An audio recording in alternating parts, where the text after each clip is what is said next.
I did get you here. All right, and now we actually have the recording. Yes, you're okay.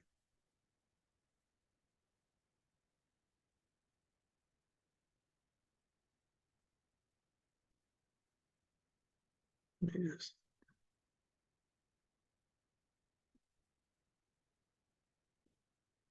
Okay. All right.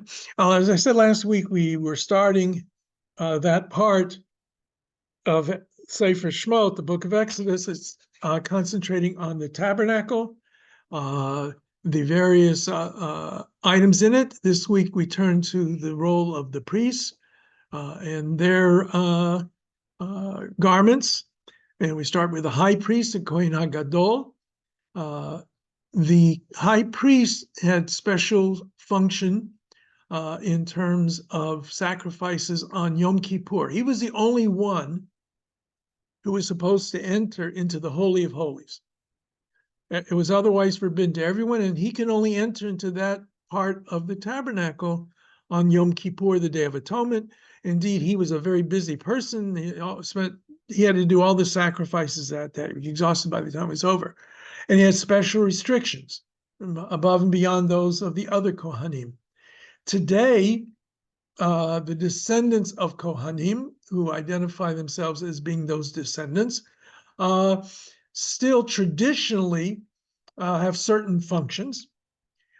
In those synagogues where you have the Birchat Kohanim, the priestly blessings done by Kohanim, for example, if you go to the land of Israel, go to Eretz Yisrael, it's done every day at the morning service.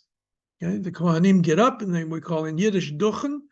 They raise their hands, cover their hands with their talit, and bless the assembly. They do that every day. Outside of the land of Israel, you'll find every Shabbat in the Sephardi community, I believe it is, and in the Ashkenazic community only on the holidays. Otherwise, the priests, Kohanim, do not serve that function. Another function that they serve is that the firstborn male child, if he is the first pregnancy, okay, all those things are required, has to be redeemed. And a Kohen today can serve as the person who receives that redemption money. In some circles, they will give, no, well, in traditional circles, the Kohen always has the first aliyah to the Torah. And sometimes they are given precedence to lead the Birkat HaMazon, the grace after meals. Am I leaving anything else that they have today? I don't think so. And there is no Kohen Gadol today. So there's no difference between one Kohen and another. However, there are traditionally restrictions on marriage for a Kohen. A Kohen was supposed to make sure that his lineage was untainted in any way. And so any woman that might have any kind of concern about her proclivities is not allowed to marry a Kohen. So a divorcee traditionally could not marry a Kohen. If she were widowed, she could, but she could not marry a Kohen if she were divorced from her husband. And traditionally, those who enter into the household of Israel, a Gioret, a female proselyte, also would not marry a Kohen. Some rabbis are more lenient in that department today, especially in the conservative world, but in the Orthodox world, generally not. It has its own issues with it, but that's the reality we have. The Kohen Gadol can only marry a woman who had never been married. You had to have a virgin bride. Take as out you will in terms of those restrictions. There was a very interesting podcast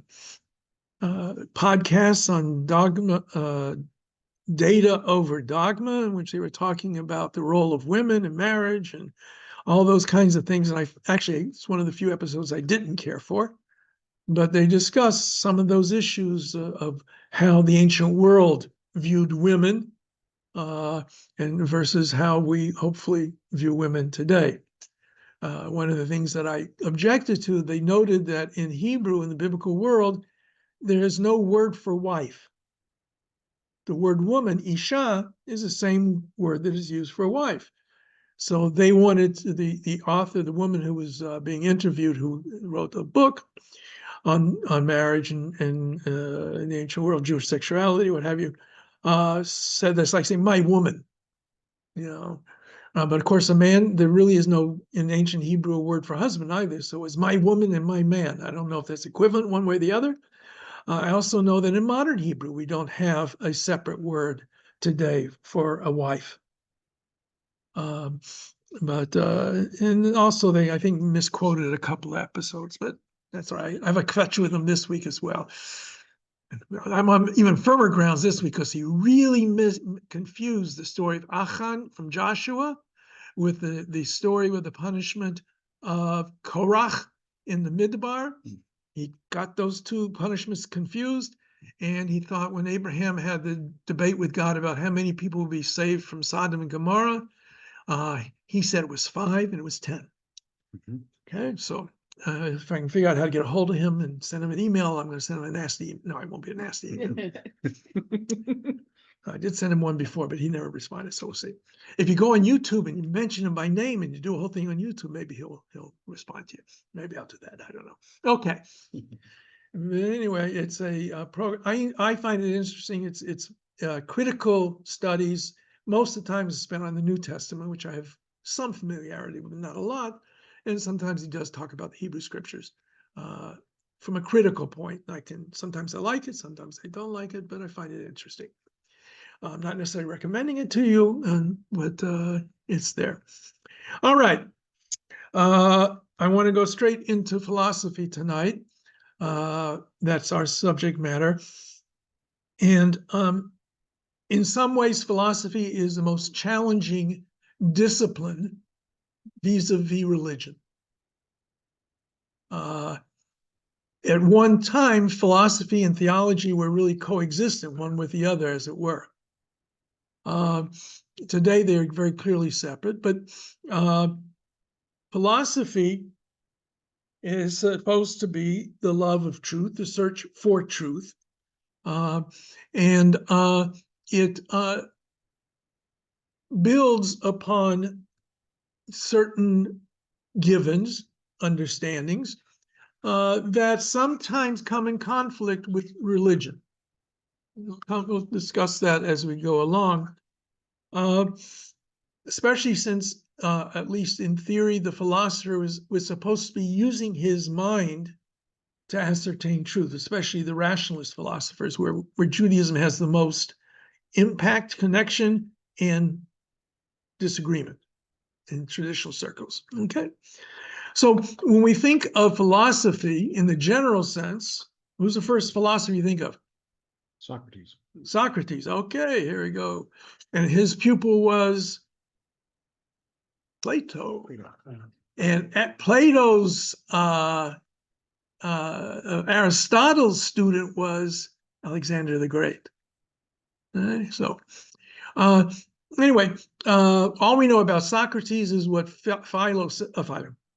Plato says about him. But that line of philosophical thought through Aristotle had the largest impact in the ancient and medieval Jewish world of philosophy.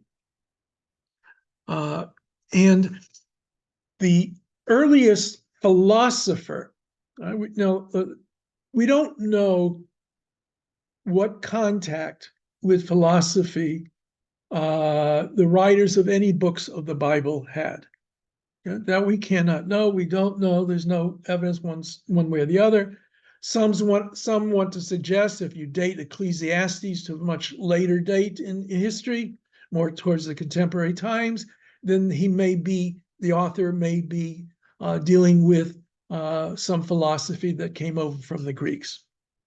And certainly Greek philosophy in some level had an impact on the development of Judaism.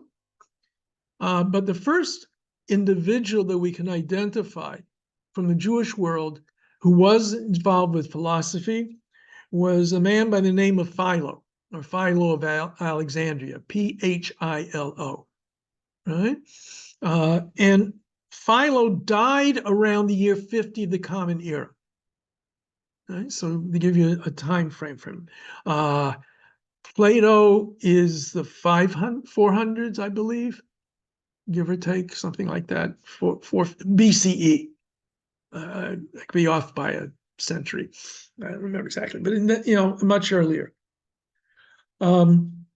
So, and I don't know that it has anything to do with his name while he was called Philo, but we do know that he lived in Alexandria in Egypt. And the Jewish community in Alexandria and Egypt was both numerous and highly culturated to the Greek world, to such an extent that it is believed by most historians that the translation of the Bible, or at least the translation of the Torah, into Greek was for that community, because the knowledge of Hebrew was very low. And as a matter of fact, most historians of philosophy assume that Philo did not know Hebrew, and that his relationship with the Bible, the Jewish Bible, the Hebrew Bible, was through the Septuagint. Septuagint was the Greek translation. Right? And we know that Greek, as I said, had an influence throughout the Jewish world. There are sources that say that you can read the Torah in Greek and fulfill the mitzvah. There are all kinds of drawbacks on how you can do that, but that does exist. When you go to the burial caves, what they call the Sanhedrin burial caves near in the Galilee, I forget exactly where it is. Most of the graves are marked with Greek names, not Hebrew names, even of the rabbis. And some of the rabbis did have Greek names. Antigonos Isochel, for example, it's clearly a Greek name. And they highly appreciated the Greek language. They weren't so appreciative of Greek mythology and Greek idolatry, but they liked the Greek language. That was a beautiful language. So anyway, so Philo's in Alexandria. He is before the Mishnah. He's before the destruction of the Second Temple. He really pre-exists the basic format of Judaism as we know it from the later rabbinic age. Again, depending upon how much the rabbis read back into history to explain what Judaism was like, how much it was carrying on from earlier. I've mentioned before that the Jewish world was divided at that time. The Jewish historian Josephus, writing at the time of the destruction of the Second Temple, suggests that the Jewish community in Israel, in Judea, was divided between Sadducees, Pharisees, Essenes, Zealots. Those are the four major groupings, but probably there really were five. Those four and the rest of everybody else. I suppose it's, you have fans in Toronto of the Maple Leafs, and you have fans of the Montreal, whatever their name is, right? And then you have some like me who really doesn't care about hockey anyway, but I'm a minority. In those days, that probably the Amcha, the people were the majority. And these smaller groups, which we know about, were probably minorities that had impact on the development of Judaism till today. Okay. So Philo does not deal directly with a lot of the issues that the rabbis later on dealt with, but he had to deal with trying to reconcile the Torah, belief in the Torah, and belief in what traditions, without saying what they were per se, of Judaism of his day with Greek culture. He was an educated member of the Jewish community. In those days, the elite of Egyptian Alexandria were the Greeks. They had conquered and after the Romans took over, Greek was still the dominant language in Egypt. It was a dominant language for the Roman Empire in the East. Okay? So he was trying to deal with what we would call today apologetics. If Greek philosophy, as it was understood at that time, was viewed as being up here intellectually, Judaism had to be up there too. So how can they both be on the same level unless you can reconcile them in some way? Okay? So he begins a process we find in a lot of the up through the Middle Ages of Jewish philosophers of trying to reconcile Jewish belief and practice with some form of rationalist philosophy. But since he wrote in Greek, he really was not known to much of the Jewish world later on. And most medieval Jewish philosophers were unaware of his work. He was only kind of rediscovered in the 16th century. He probably had a greater impact on the early Christian thought processes than on the Jewish. Because remember, Alexandria for the Jewish world was, out there in the hinterland. It was like, from Toronto. Who cares what goes on in New York? Toronto's the center of the world, right? They would say the other in New York, but that's a different story. Okay. But if you look at the path of Jewish thought and practice and treatment of philosophy, he doesn't figure into it. Probably because he wrote in Greek. Most of the Jewish authorities, philosophers, what have you, later on, know of Greek philosophy mostly as a result of Arabic translations from Greek into Arabic. Yeah, Maeve, I got you that you're here, and I also saw that Edith is here. All right.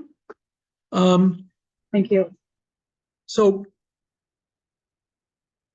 he has to deal with some of the ideas that the Greek world found problematic in a straightforward reading of the Torah.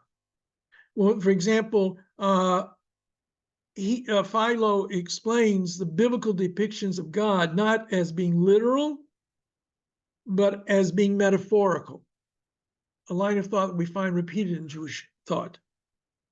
For example, God's anger doesn't mean that God is angry. When God is said to be angry, his anger, it means that people's actions are not living up to the divine will, the divine desire. After all, a God cannot have emotions. This is from the Greek perspective, or at least at that period of time. Although in the Greek mythology, the gods do all kinds of things and have all kinds of emotions and do things that they shouldn't do.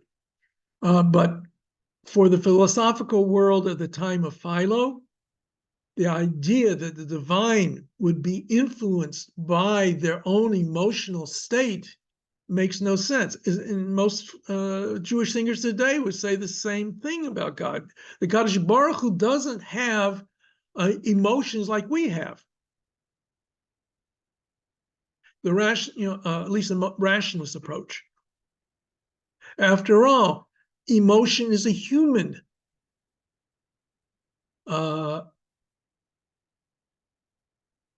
attitude.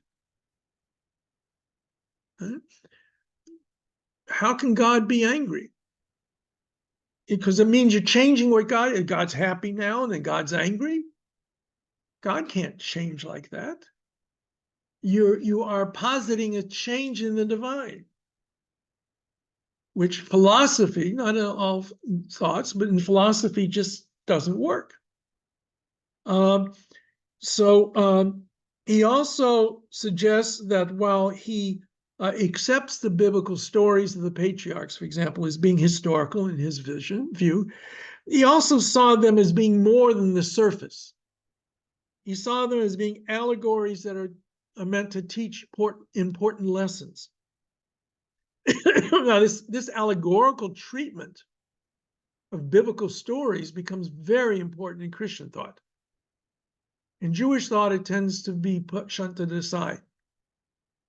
But in the Greek, the Christian world dealing with the stories of the Torah and the rest of the Hebrew Bible adopted this. And of course, they went to such an extent that they started saying that even the laws were allegorical. So, for example, we in Jewish tradition say, it says in the Shema, you shall bind them as a sign upon your hands, and they shall be for totafot, some kind of amulet or something on between your eyes. We take that literally. We take the passages, put them in leather boxes and put them on our arm, and on leather boxes and put them on our head for the tefillin. Well, in the Christian world, it gets reinterpreted as meaning, it should be exemplified by you as if it were written on you. Right? Not that it really has to be on you in some way, but it's as if when a person looks at you, they see the divine being reflected in your life.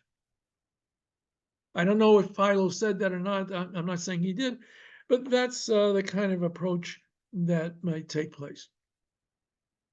So now, we don't really have much in the way of Jewish philosophers, at least that we're aware of, or at least that I'm aware of, until we reach Saadia Gaon, who was born in 882 and dies in 942 BC, CE. Okay? He was the head of one of the Talmudic academies, post-Talmudic academies that existed in Baghdad. Baghdad at that time had already become conquered under the Muslim conquest, but it was the center to a large extent for the Jewish world. When we talked about the Siddur, we mentioned the fact that the Jews in Spain sent back to Baghdad asking for guidance on the prayers. And it's only when the rabbis of France and Germany begin to separate themselves from the authority of the figures in Baghdad, the Gaonim, as they are referred to, that Ashkenazic traditions really developed and followed their own path. But even Rashi and the Tosafot were aware of some of these things that came out of Baghdad and out of the academies there, Sur and Pumbedita. So anyway, Saadia was the head of one of these academies.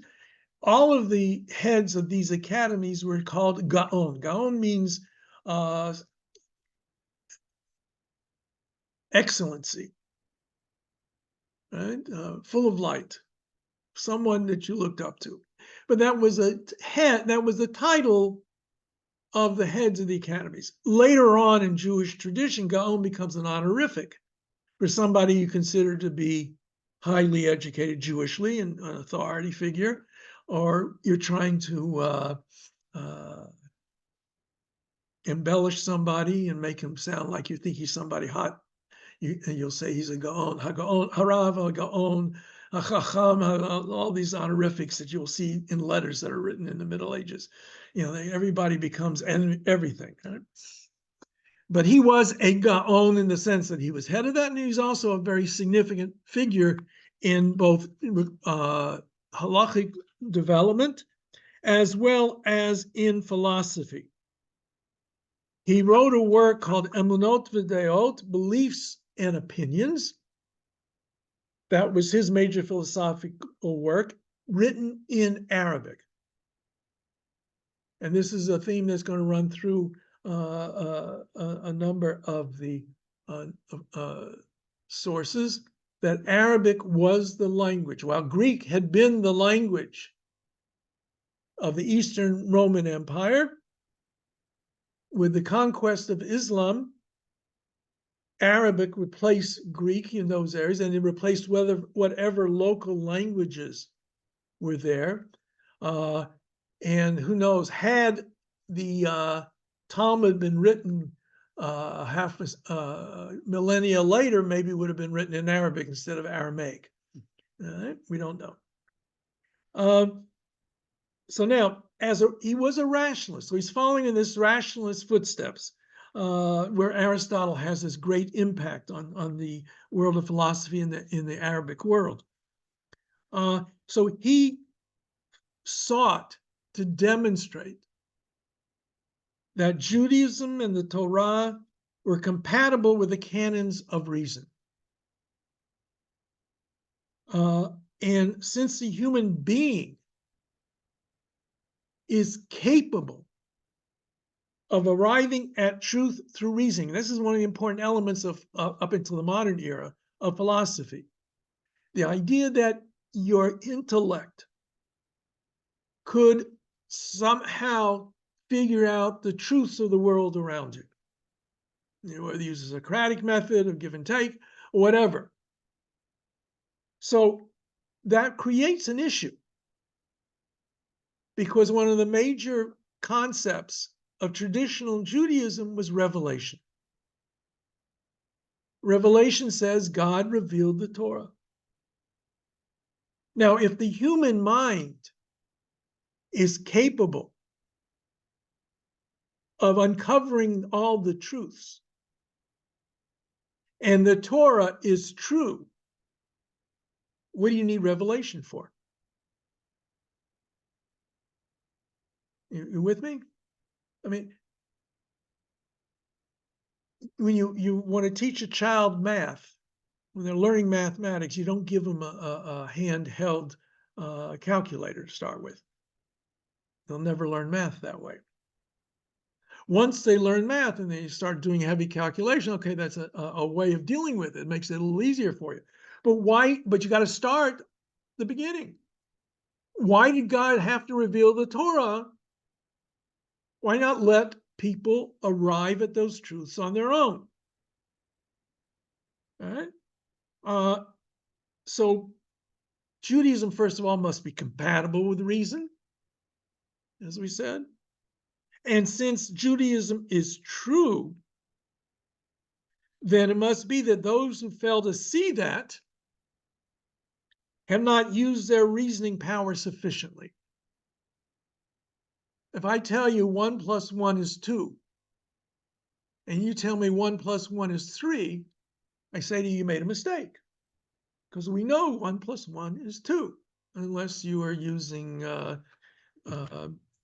1 0, no, okay? Binary. Binary coding, okay? On and off, 1 and zeros. So anyway, and also that's a very good excuse. Whenever you've got the truth on your side, the other people obviously made a mistake. I don't care who you are. That's always the simple answer, right? The Democrats are right, so the Republicans must be wrong. Republicans are right, the Democrats, the liberals, the conservative, your party, your people, they're right. So everybody else is making a mistake. But if you take as a given rationality, human capacity to arrive at the truth, and the Torah is true, then it must be that if anybody fails to see that, they're making a mistake. So now, but that still hasn't explained why you need revelation. All right, just make sure you train everybody to think correctly. So he suggests that to arrive at truth unaided by revelation is a long and arduous task. Not everyone is able to make the journey, and revelation aids them to lead the good life. I pick up some books of philosophy and I read a page or two and I put it down. It's not for me. I can't follow it. I don't know where it's going. So not everybody's into it, but you still need to know how to lead a good life. You need to know what's right and wrong. So revelation takes care of that for most people. And philosophers generally have a tendency to look down their noses at the hoi polloi, most people. Okay? They're the ones who know, and then there's everybody else. Everybody else has to be guided. And since they can't arrive at truth by themselves unaided, the Torah takes care of them. And if you start to question that in your philosophizing, obviously you're making an intellectual mistake. So it protects. It explains why revelation took place, and it explains that the revelation is true. And anytime you question it, go check your calculator. How do we know the revelation is true, or that as though it was a fact? I mean, that's one of the major issues that Bible scholars deal with. Again, my friend Dan McClellan that I refer to, who rejects the concept of of prophecy. Because he says, well, whose prophet is correct? Moses, Jesus, Muhammad? He himself happens to be of the Mormon persuasion, Latter-day Saints, Joseph Smith. Whose revelation is correct? All right. Sadi would say, yeah. But Joseph Smith, Muhammad, Jesus, they were individuals. Their revelation was between them and God, or at least the claim. They make the claim. How do I know their claim is accurate? On the other hand, over 600,000 Jewish men, plus their wives and their children, were at the foot of Mount Sinai when God revealed it to the world. So it was a public event. Therefore, it had to have taken place. Now, to be fair, how do we know it took place? Because it says so in the Torah. How do we know the Torah is accurate? Because it was revealed by God to Moses at Sinai. How do we know it took place? Because the people witnessed it. How do we know the people witnessed it? Because it says so in the Torah. So it goes around and around and around. All right? But that thought is still used in a lot of Jewish circles, the idea that it was public. And the public aspect of it makes it less amenable to quibbling with it. Okay? So that we'll see appears also in Yehuda Halevi later on. Okay. Now, another problem that he has to deal with, which we all still struggle with, human beings, according to Judaism, have free will. We're not automatons. We're not robots. And we can choose to lead good lives or not. Therefore, there's reward and punishment, with the good being punished in this world for their sins, and the wicked, conversely, are rewarded. In the world to come, the roles are reversed. Okay. But then how do you explain God's intervention and free will and God's foreknowledge?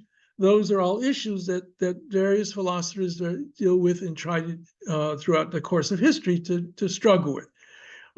Rabbi Akiva, one of the famous rabbis in the Mishnaic period, says all is foreseen and free will is given.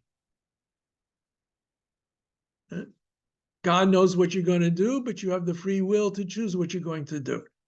My answer to that, how can that be, is because we are bound by time. It's as if we're on a plane. We're on this plane that's bound by time. We have linear time. We can't go backwards. We can only go forward. God's not on that plane. God's up here, as it were, looking down. So God sees the beginning and the end. So God knows what you did at the beginning. He knows what you did in the middle. He knows what you did at the end. Even if he doesn't make you do it, he knows what you did and what you will do. because he's outside of time. Time doesn't exist for the divine. So that's my take on it, and I'm sure I didn't come up with it. I must have read it somewhere, but so now, for right now, you're going to say it's Rabbi Berman's theory. Okay. So we're going to jump ahead because we're only talking about some of the major figures. And we're now jumping to the 11th and 12th century in Spain. We need to note that Jewish authorities in medieval Europe, north of the Pyrenees, I always forget, Provence is north of the Pyrenees, Provence is north of the Pyrenees too, so not 100%. Germany and France and that part of Europe in the Middle Ages had nothing to do with philosophy. They did not know Arabic. They, most part, apparently were not conversant with Latin, so they could not read the philosophers.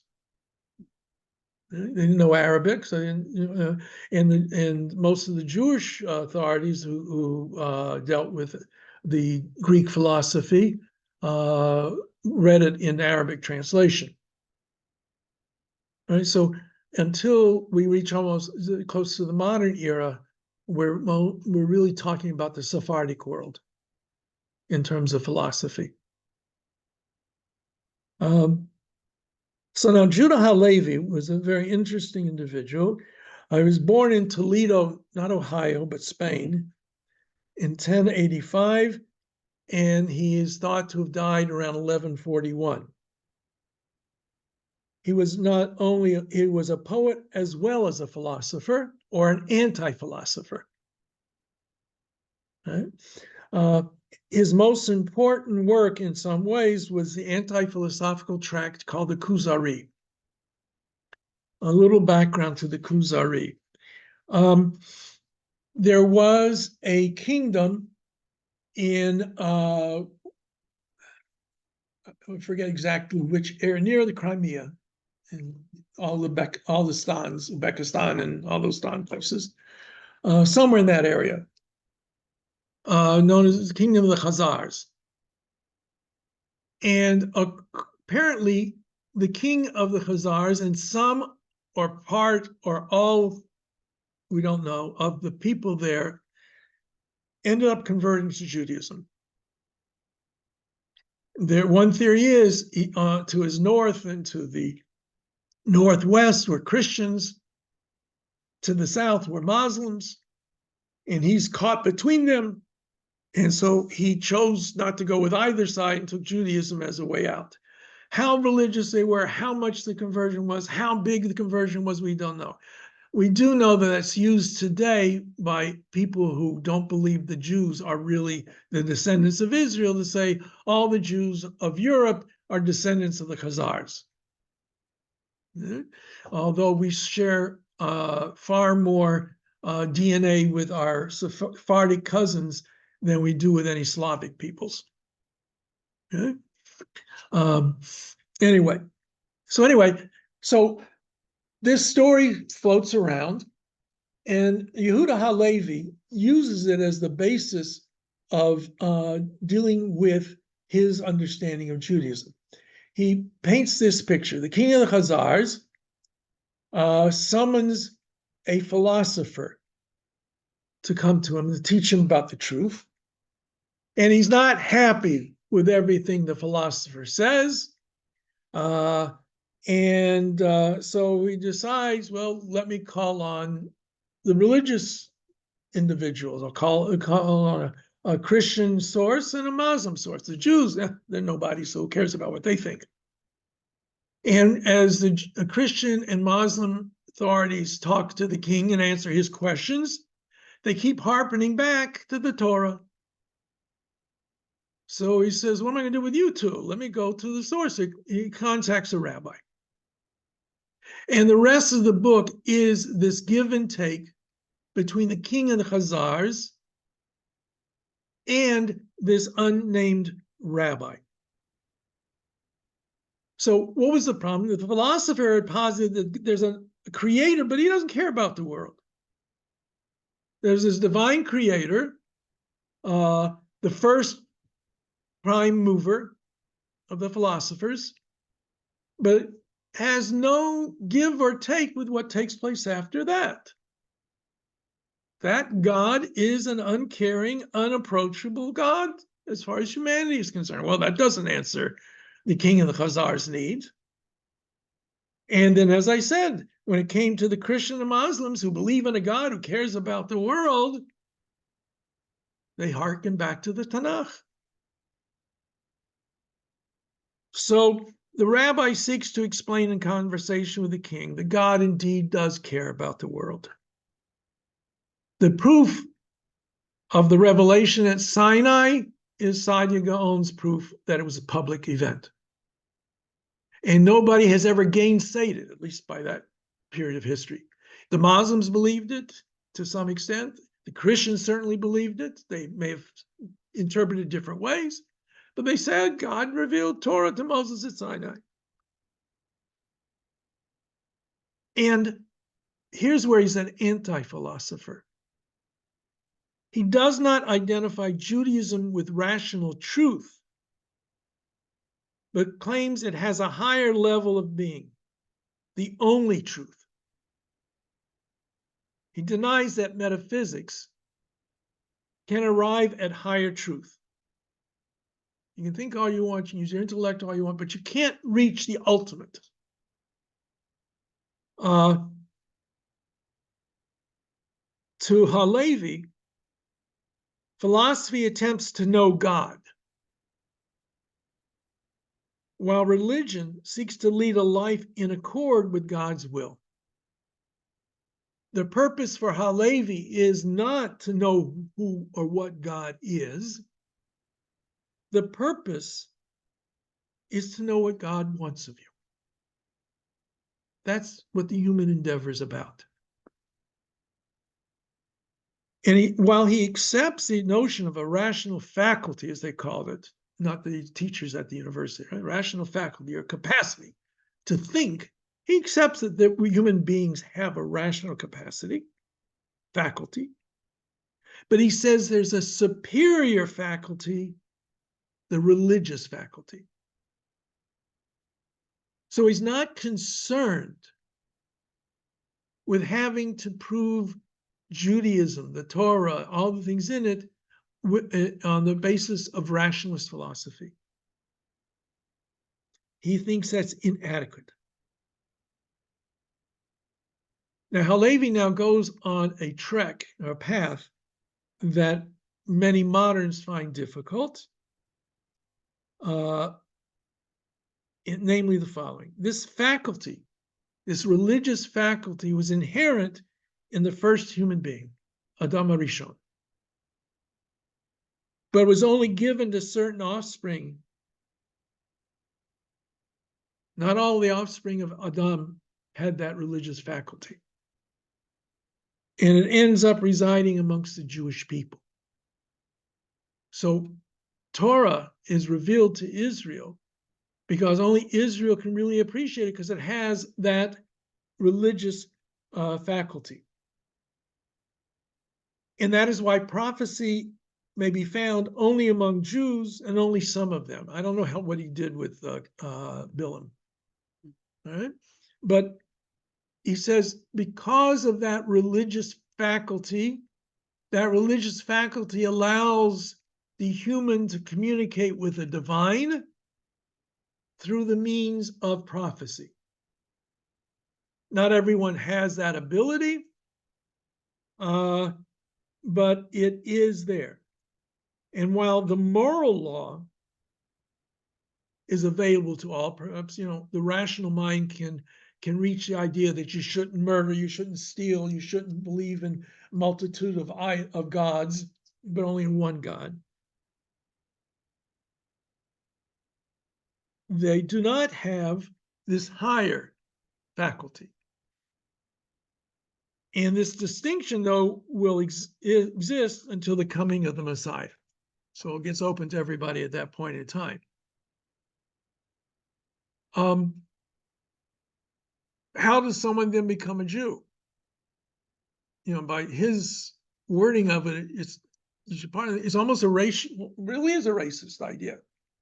Jews as a group have certain inherent genes, as we would say today, the religious gene. After all, it wasn't Levi who came up with genes, right? Jeans, Levi's genes. Come on, people, play with, go along with me. And everybody at home complains about my humor. All right. Levi Strauss. Levi Strauss, that's right. He's a Jew. He was a Jew, of course, as I said, the Jews came up with genes, just different genes. I've always called them Levy. I've always called them Levy. Okay. Now, there is an idea that we find floating around, and I apologize, I don't remember if this appears in Halevi's writing or not. You can just say it that when somebody converts to Judaism, it takes a while for them to get mixed, the first generation, second, third, fourth, but by the fifth, sixth generation, they're marrying in with other Jews and they've got the whole component. Another shortcut to that is that before we are born, the divine chooses each neshama, each soul that's going to enter into every individual, and somehow the paperwork gets mixed up on occasion, and UPS delivers the wrong neshama to the wrong physical body. And when somebody converts to Judaism, it just means the neshama is coming back to where it belongs. So I don't know how that works on the gene side of things, but we do have, I have to be honest, we do have certain strains within Jewish thought and some thoughts that are not always what we as moderns would like to think of it. It should be. I will say this, because Halevi believes that philosophy is not the ultimate, his works have become much more popular today in the yeshiva world. Because Maimonides, as we're going to talk about in a moment, was subject to dispute, and it was always subject to dispute, and is a rationalist, which causes all kinds of problems for some people. We've mentioned Maimonides, the Rambam, constantly. No modern Jew can talk about Judaism without mentioning the Rambam. So again, he was born in 1135 and dies in 12. I left one paragraph out. Yehuda Halevi, besides thinking the Jews had a special talents, faculty, also believed that the land of Israel had a special distinction. And that's why prophecy was only really to be found in the land of Israel. And any prophecy seems to be outside of Israel the prophet was brought to Israel to have the prophecy, except for Moses and Sinai, right? And he had a great love for the land of Israel. We know that at the end of his life, he made a pilgrimage to go to live in the land of Israel. His poem says something to the effect, I am in the east, I am in the west, but my soul is in the east, referring to Israel. We know he got as far as Cairo, Egypt. We don't know for sure what happened to him after that. There's a legend that says he gets to Jerusalem, and right after he's in Jerusalem, he's run down by an Arab on horseback and kills him. A traffic accident, as it were. And that was poo-pooed for a long time, but then I saw something a few years back that somebody came across some information that implied it really was true. We don't know. He disappears from the historical scene. All right. All right, so now, if Judah Halevi was still in that period of time, the earlier Arabic period of time, and part of his antipathy to philosophy was the fact that often the practitioners, the students of philosophy, no matter what their religious background, had a tendency to move away from it. And we'll come that Maimonides' most famous philosophical work is trying to deal with that problem to a certain extent. And those who oppose Maimonides opposed Maimonides because of that very fact. Okay? So just a review, he writes the Guide for the Perplexed, Moreh Nevuchim in Hebrew, at the end of the 12th century. He was an Aristotelian, a rationalist, as well as a halachist, and he sought to reconcile the tenets of Aristotelianism with biblical religion. That's his major philosophical approach. Just briefly to remind you of his life, he was born in Cordova, Spain. He fled after the Almohad conquest in 1148. In 1159, after visiting Israel, ends up settling in Fez. In Fez before going to Israel. That's in North Africa. And then after Israel, he ends up in Fastad in 1165, which was a suburb of Cairo. Now, while he wrote the Guide of the Perplexed, or for the Perplexed, at the end of the 12th century, much of what was in it was already found in his introductory chapters to the Mishneh Torah, which is why in some circles they didn't want to learn that part of the Mishneh Torah. Right? So Maimonides has to prove Judaism is rational. He tries to prove that it meets all of the criteria rationality in accordance with Aristotelian philosophy. One of the major roadblocks is that Aristotle said that the world is eternal. There is no creation. There is no ex nihilo, as they say in Latin, yesh me'ayin in Hebrew, something out of nothing. And if you say that the world is eternal and cannot change from natural law, the laws of the universe cannot change, how can you account for miracles? Because a miracle by implication says it's a violation of the normative law. So before we get to that, we'll go to the very beginning of his Moreh Nevuchim. At the very beginning of it, Maimonides deals with a problem that was faced by Jews through the centuries, and namely the anthropomorphisms of the Tanakh.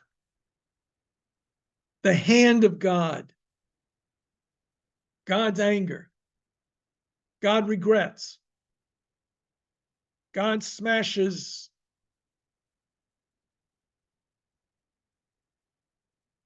That makes God a human being, just bigger.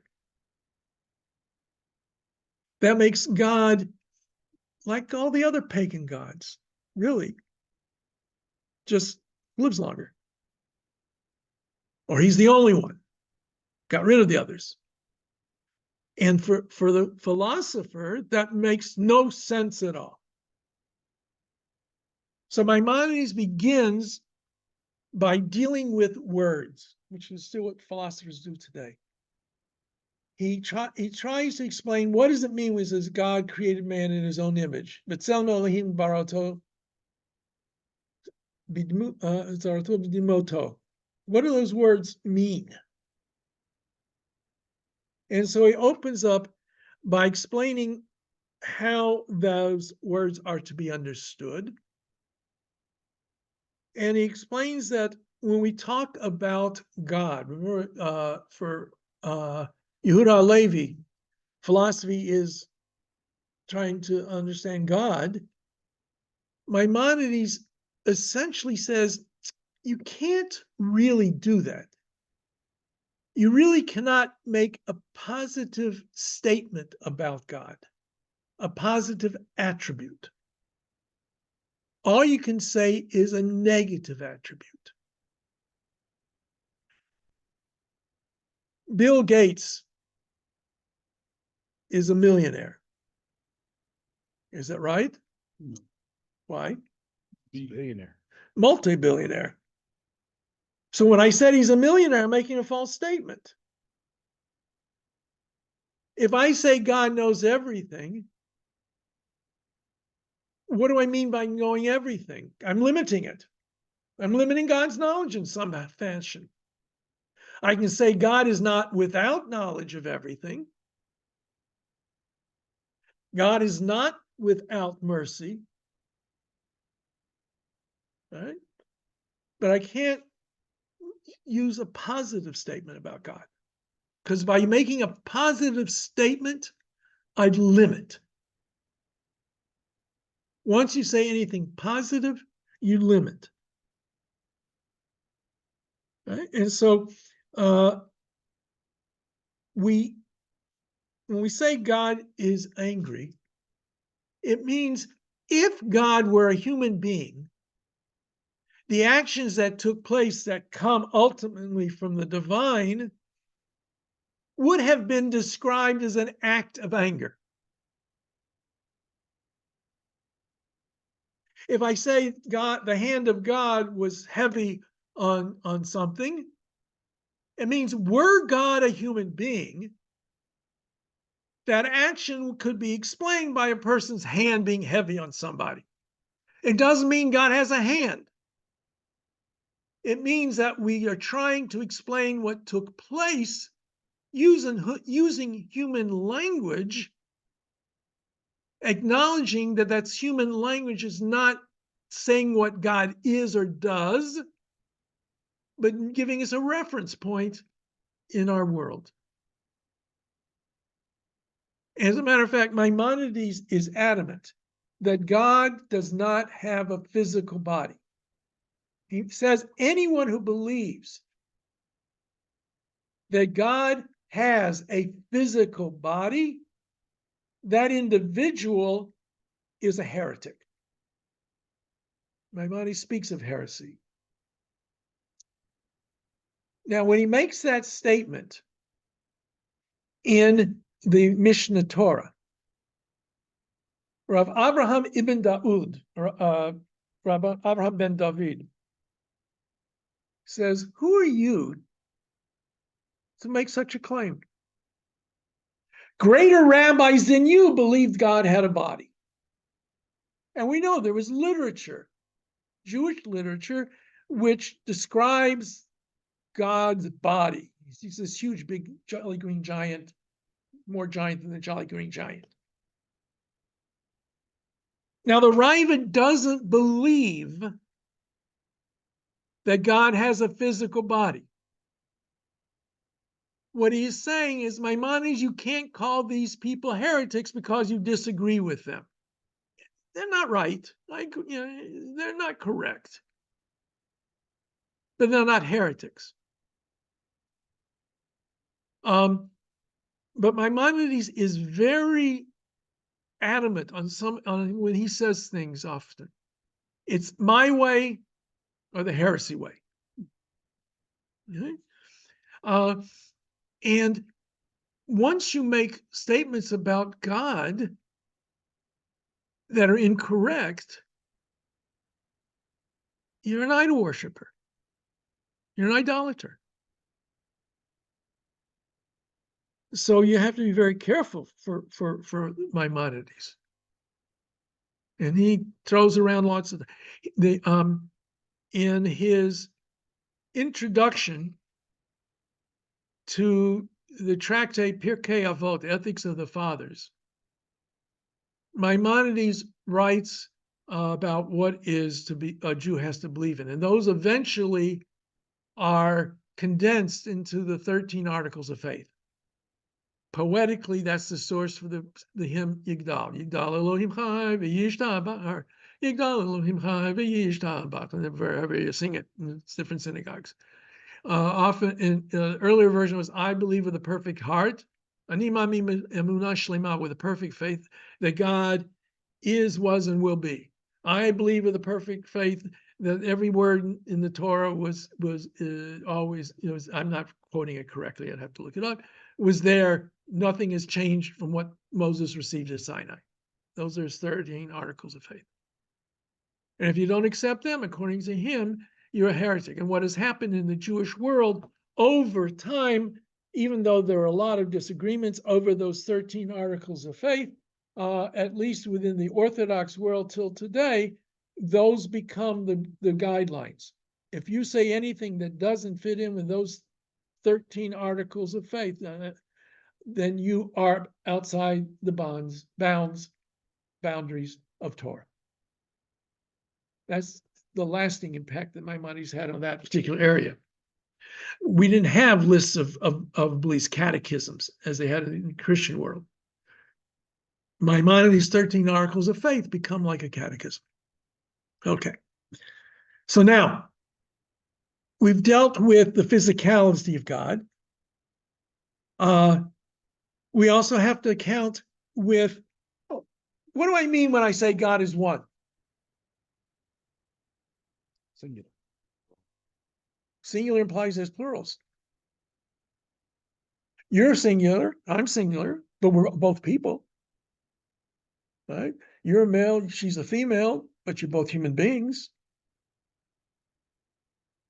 So do you mean individual, like I'm an individual person, you're an individual person, which now says there are other persons? He's a unique being. He's a unique being. I'm a being. Aren't you a being? We're not the same as he is, but we share something then. So God is the ultimate other outside of the physical world altogether.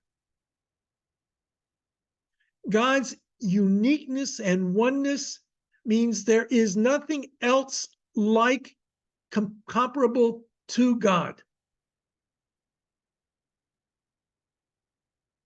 You cannot even think that there's anything that shares anything with God. In the physical world, that's one of the reasons why he's so adamant that God is non-corporeal, non-physical. As we know, everything, at least as far as we know, you can until you get down to photons and whatever they are now, right? I'm a person, but you can break it down into molecules. The molecules can be broken down into atoms, and atoms can be broken down into nucleus and protons and neutrons and all those tons. But those can be broken up into smaller and smaller and smaller. Right? God, you can't do that with God. One meaning totally, absolutely indivisible. God is nothing that we can really put our finger on in that sense. Totally other. How he communicates, that's a different problem. That's through prophecy. Now, Maimonides, being a rationalist, seems to be of the opinion, is of the opinion that a prophet comes into being because the individual person has trained their mind, has reached the level of intellectual superiority, that it's almost like God has to communicate with that individual.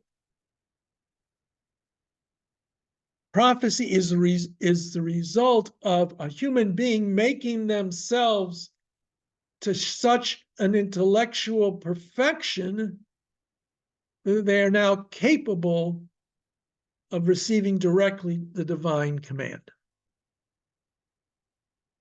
So it's not where Yehuda Halevi would suggest not everybody's capable of being it, but it has nothing to do with intellect. Maimonides says this has everything to do with the intellect, and even seems to imply that you don't have to be Jewish to be a prophet. That if you can master the intellect to that level, you become a prophet, Jew or Gentile alike.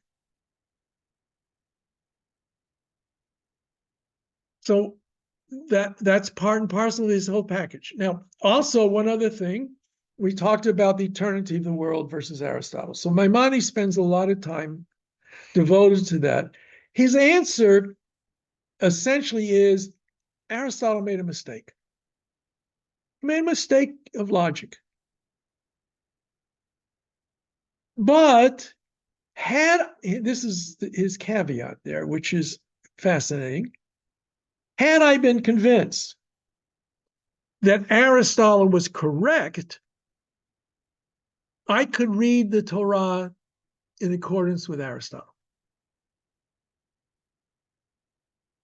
And so a lot of modern scholars debate, what did Maimonides really believe? Did he truly believe that the world was created out of nothing? Or did he really believe Aristotle was correct? And we know that Maimonides talks about, when you teach philosophy, and as he says in his Guide for Pleasure, because it was originally written as a series of letters to a young man who had studied with him, who had questions. And he makes clear that you can't spell everything out. You have to be able to understand from the hints and that the teacher is giving you to bridge the gap to that final stage. And he speaks about, it's like you're on the ocean and it's dark and you can't see anything. Every once in a while, there's a flash of lightning. And all of a sudden, you can see for a brief moment what's around you. And then it's gone. That's what you're doing when you're transmitting this information. It's a brief moment of intellectual lighting up, that enables you to see past the dark. But I can't spell it out to you. You have to be able to do that yourself. And he also hints that some things are for those who know, and some things you don't tell people. Does that mean he believed because the majority of Jews in his day and age were not intellectually up to it to accept the truth of Aristotle and going back and reinterpreting everything in Jewish tradition to meet what Aristotle said, I have to hide a little bit what I believe. So a lot of the modern dealings with Maimonides deal exactly that question. Who's the person I'm thinking of?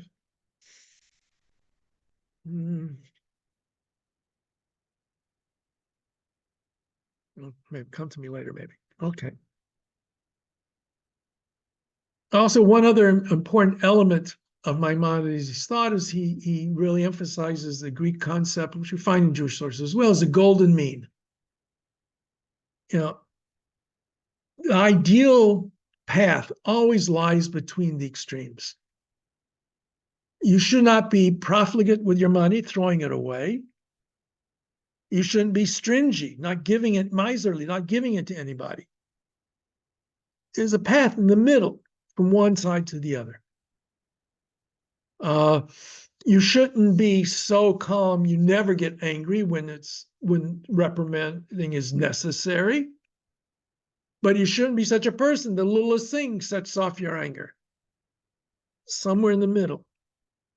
The only place where he says you don't have that golden means in the middle is humility. Humility, you go to the extreme of being humble.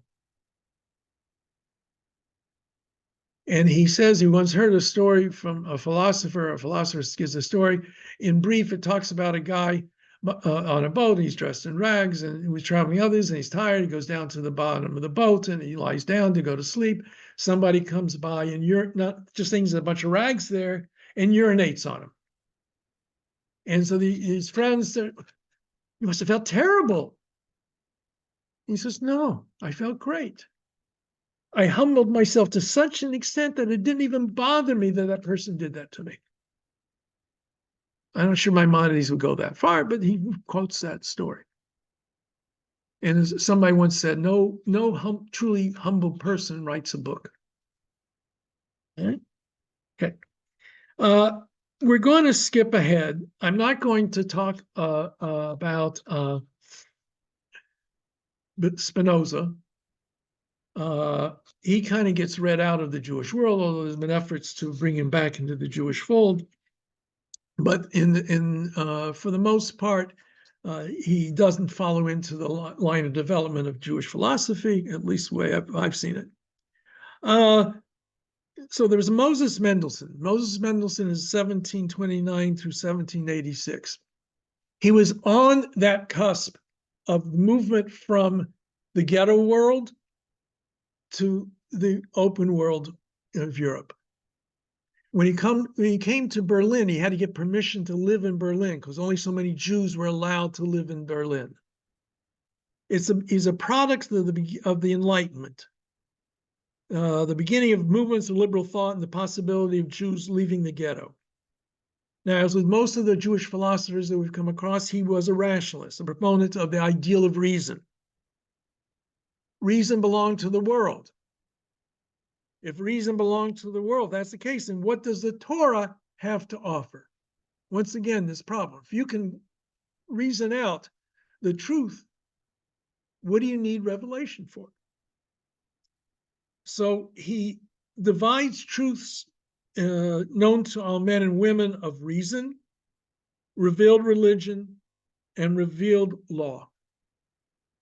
Monotheism, morality, immortality of the soul, these are all truths open to all. You don't need the Torah to teach us this.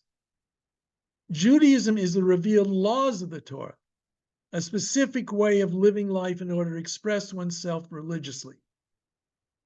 And there's debate as to whether or not Mendelssohn believed Judaism had dogmas, things you had to believe or not. Now, he was, as I say, he's at this period of time when Jews are getting admitted into society. He's part of the give and take, fighting over this, being accused of being a Jew. Isaac Lesser, an important figure at that time, defended Mendelssohn against those who were opposed to him. It's important to note he was not trying to undermine Jewish law. He was trying to integrate Jews into the Christian society while maintaining their Judaism. But he is accused in the Orthodox world of setting the ball in motion for reform. And they take, and point of fact, his children all ended up converting to Christianity.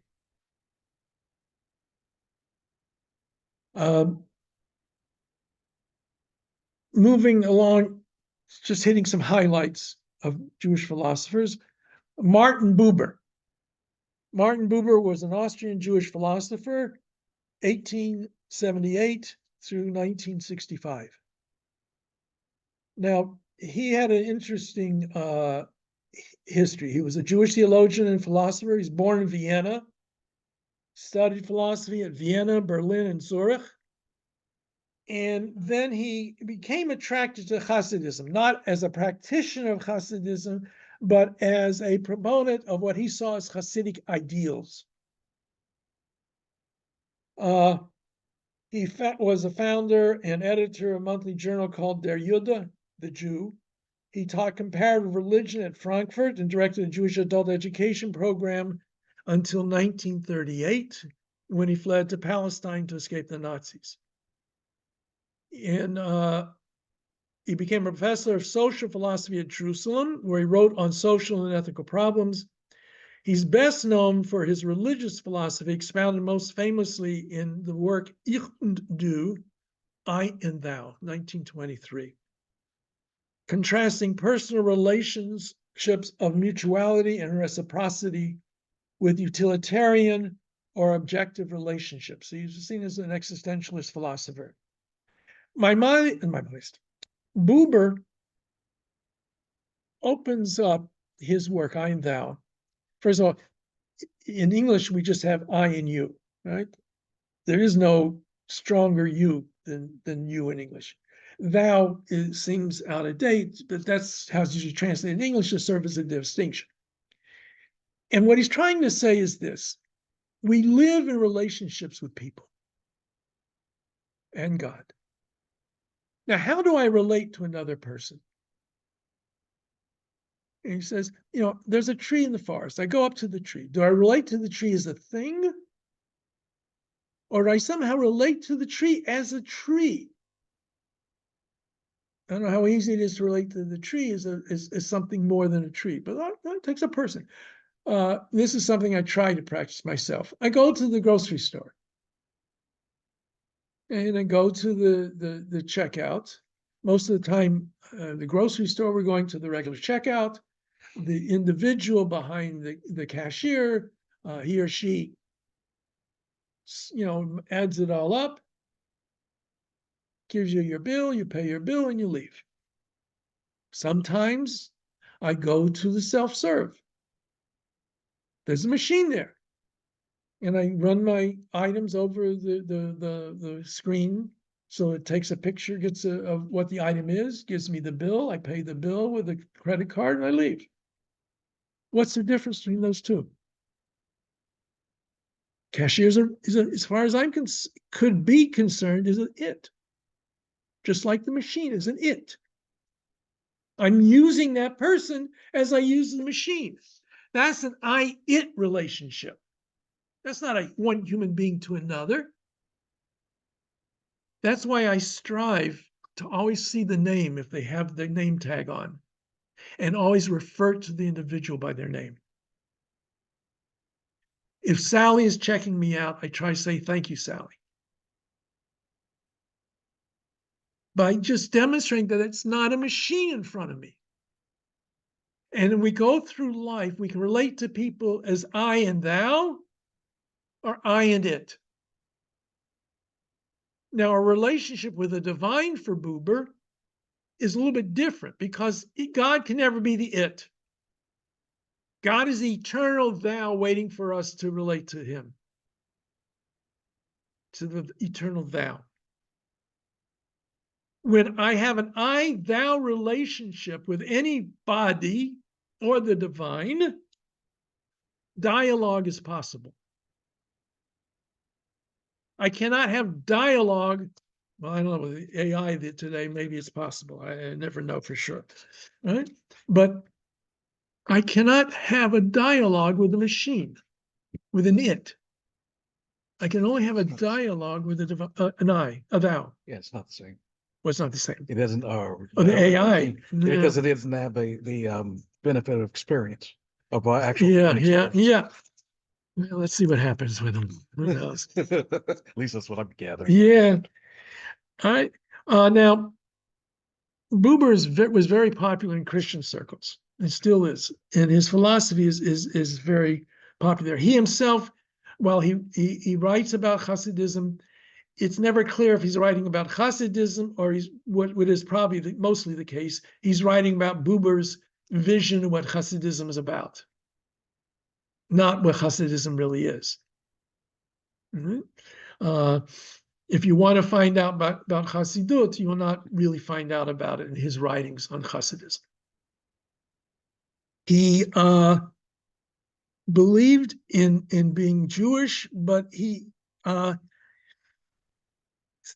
the basis of his belief is the relation between man and God. And this dialogical existence between man and God, there is no statement about God which does not at the same time state something about man. For Buber, the biblical history of belief of Israel is a living tradition, a dialogical history between God and man. From calling Abraham out of his environment, the covenant Mount Sinai, up to the prophets, a dialogical history which demands anyone who joins it. Now, this is a dialogue of relationship of trust, not belief. You have to have this relationship with God. And for Buber, that his relationship to traditional Judaism is, if the mitzvah speaks to me, then I observe it. If it doesn't speak to me, I don't observe it. In that way, he was different from a companion of his, also German, Franz Rosenzweig, who died quite young. He wrote a work called The Star of Redemption. And he's playing on 6 elements in Judaism. You have God, Torah, and Israel. You have revelation, creation, revelation, and redemption. Right? So that's your elements. You put them all together, you got a Star of David. Right? 2 triangles. He is very difficult to read. He too is interested in I and thou relationship. The monologue of he writes this the first 150 pages of his work I've read several times and had to give up after that. But he's attacking Hegelianism when he does that. The new thinking assumes that the I receives itself in the you, so that in the challenging call of revelation, our eyes and our ears are opened. The human eye is dull and dumb and waits for the redeeming word of God. Adam, where are you? To this first loud you comes the first timid I of shame. This relationship moves in the I and you, and again in the I. Right? In the last part of his book, he inquires about truth. This innermost chamber of revelation of the name of God. Yet this truth has to be different from the truth of the philosophers. It has to be truth for everybody. Truth has to become our truth. Truth is no longer what is true, but becomes what has been proved to be true. And this is the continuous task of synagogue and church, to prove the one truth of God, truth which is given to them only as a divided earthly truth. And they do this in prayer and commandments, which they keep the thirst for the eternal kingdom of redemption unquenched in the midst of the unredeemed kingdoms of this world.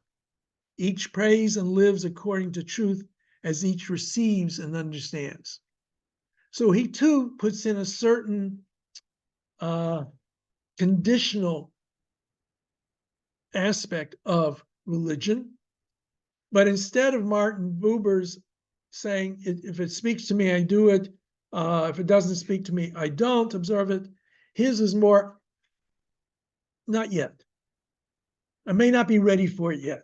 It's not a total rejection of everything. He was much more open to the religious tradition, but he wasn't quite there yet. And I've skipped lots of people, and the last one I'm going to talk about is Abraham Joshua Heschel. He was born in Poland in 1907, and he was the son of a long chain of Hasidic rabbis. Okay? The Heschel line, Abraham Joshua Heschel was one of the early Hasidic rabbis. Not this Heschel, the one he's named after. And Hasidic Jewry places a great emphasis on the inner spiritual life of the religious individual. So Heschel grew up in a world of profound spirituality, a world of faith. Although later he went on to the University of Berlin to pursue secular intellectual studies, he continued to draw on this wellspring of his early religious experiences throughout his lifetime. Students of Heschel's thought are frequently either put off or overwhelmed by the style of his writing. It's beautiful English. Here's a man who knew no English, comes to America, was saved before the Holocaust. He originally went to Hebrew Union College in Cincinnati, where he was totally a fish out of water. Here's a guy from the Hasidic world in a Reformed seminary. Right? He ends up in the Jewish Theological Seminary in America, where he still was to some extent a fish out of water. And one of the individuals, which we'll talk about later on, Mordechai Kaplan, who was this extreme rationalist, and the two of them were at opposite ends of the spectrum, and there's no way they could bridge that gap between the two of them. They were in different worlds altogether. in his writings, he's not writing a philosophical argument. His writing is poetic. His books are description of faith rather than an argument for faith. And this is deliberate. As he says in one point, a person, where's the quote? Reason is not the root of faith. Faith comes before reason. Its roots are in our preconceptual perception of the world. It is our preconceptual reactions to the world, wonder, awe, amazement, all attitudes that come before reason that suggest to the religious-minded that there is more to the world than what we understand.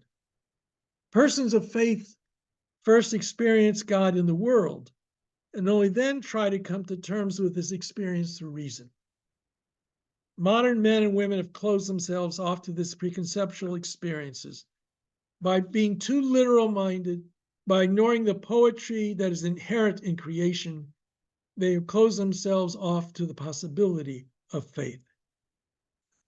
For Heschel, no amount of argument can make a person a believer. If you're a believer, you can find arguments. But you can't argue the truth that way. He was professor of Jewish ethics and mysticism at the Jewish Theological Seminary from 1945 to 1972. As my notes say, no title could be more fitting. He was professor of ethics and mysticism, not only by lecturing on the principles of ethics and mysticism, but also by professing ethics and highlighting the mystery of being. He died in 1972. I had the distinct pleasure of being at the seminary in 1972. I never had a class with him, and I don't think not too many people like classes with him. It was hard to understand. But it was in December, and a friend of his, old days in Warsaw, just died, and he didn't usually daven at the seminary synagogue on Friday nights. But he came that Friday night and wanted to speak about his friend in Warsaw. He asked permission to speak, and who were we going to say to Heschel? You can't say anything. And I heard him speak, and he unfortunately passed away just a few weeks later. Heschel's impact was this, especially on the traditionalist wing and the conservative movement. Anish even had some impact in the Orthodox world, but also he was a man who believed totally in what he was preaching. You may have recently, they had the anniversary of the march in Selma, Alabama. And in the front row of the march with Martin Luther King, there's a roly-poly man with a big white beard and bushel hair out to here. That's Abraham Joshua Heschel. He marched at Selma. Rabbi Heschel described the march in these words. For many of us, the march from Selma to Montgomery was both protest and prayer. Legs are not lips, and walking is not kneeling, yet our legs uttered songs. Even without words, our march was worship. I felt my legs were praying. He had a prominent role in the National Conference, Religion and Race in Chicago in 1963, which sparked the participation of clergymen in the Great March on Washington later that year. Heschel delivered a major address. He said, 100 years ago, the emancipation was proclaimed. It is time for the white man to strive for self-emancipation, to set himself free of bigotry. The greatest sin, he declared, is that of indifference. Equality is a good thing. What is lacking is a sense of the monstrosity of inequality.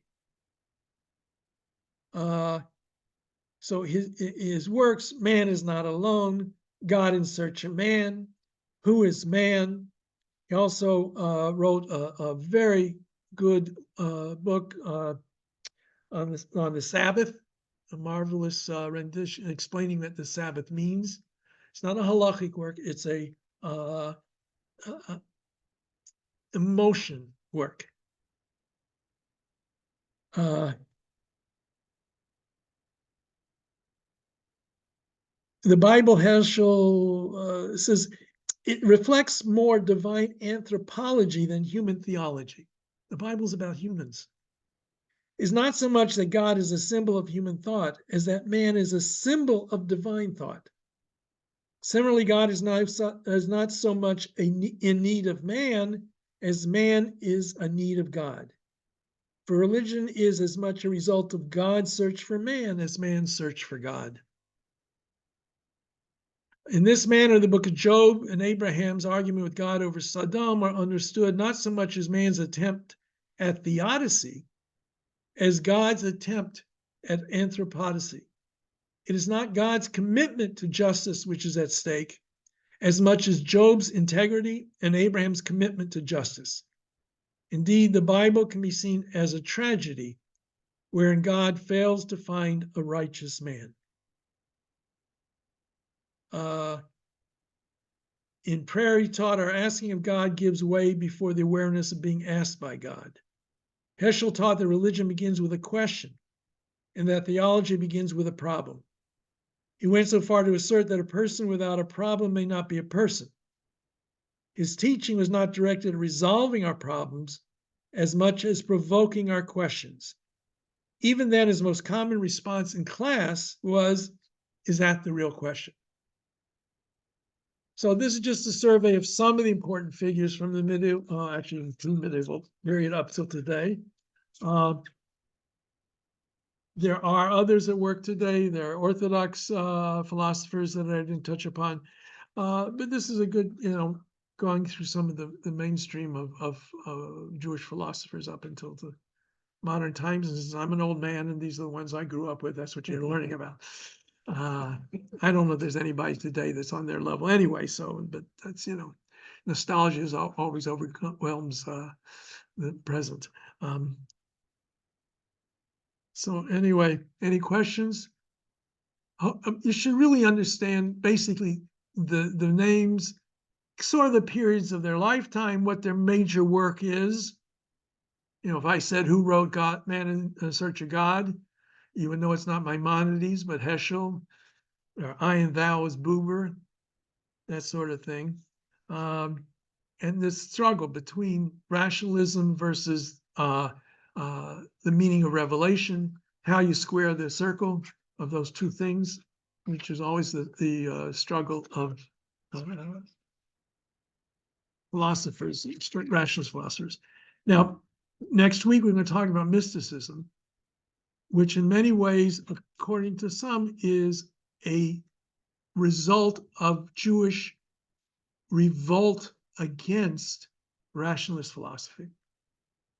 Maimonides, I mentioned, right? He was opposed by some, and eventually he has his Mora Nevuchim, his Guide for Perplexed, burned by Jews,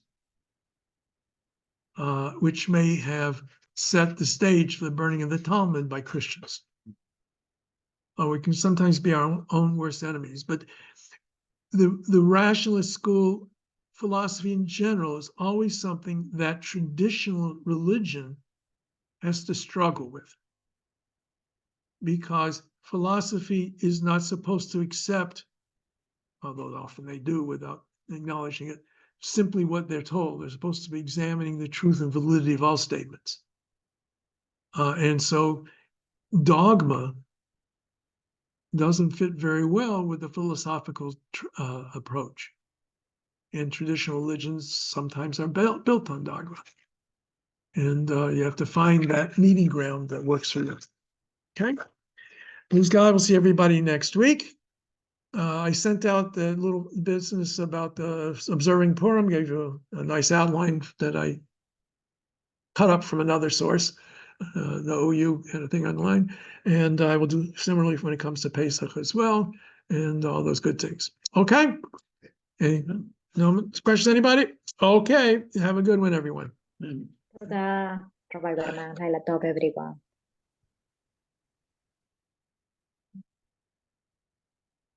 And